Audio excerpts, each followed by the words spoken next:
Yeah, we've got some pretty cool mornings ahead of us. It's mostly the mornings that'll be the most bitter, obviously, with temperatures down into the mid-20s.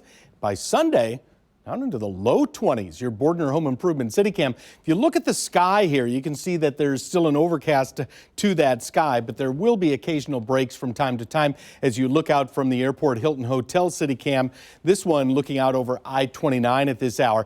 Temperatures north of I-70 really starting to cool off. Bethany, Cameron, St. Joe, Atchison, all below freezing, right at freezing. Chillicothe, Maryville, and Marshall. And Warrensburg now has joined that same club, and Kansas City is there too. We'll likely see those temperatures dipping down into the 20s by the late evening hours. North winds at 7, meaning that all of this cold air here is getting pushed down through Kansas City right now.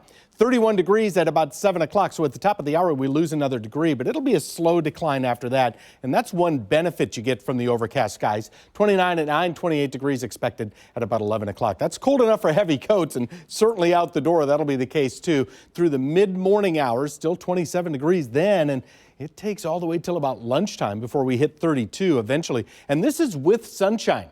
Working up to about 36 degrees, and I'm optimistic about that. If you look at the forecast track modeling data here, watch those clouds begin to part just a little bit. At this time of the year, if you can squeeze out a few hours of sunshine, it really does wonders for your demeanor. And on Sunday, we get the same thing, just a little hole right there, right over the top of Kansas City. So we're doing better than Oklahoma, better than Nebraska and Iowa, at least with the potential for a little bit of sunshine over the weekend. And then more to begin next week, with the Midwest actually seeing a little break in that stratus cloud cover that sometimes can stay locked in place for weeks at a time.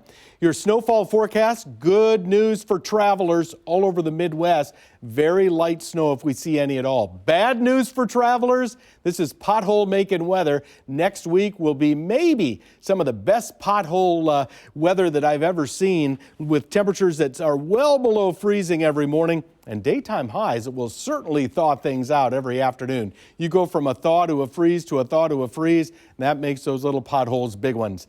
Cold through the weekend, an improvement on Monday, and daytime highs may allow that furnace to run a little less frequently through the middle of next week, with highs on Wednesday of 53 degrees. Ellen?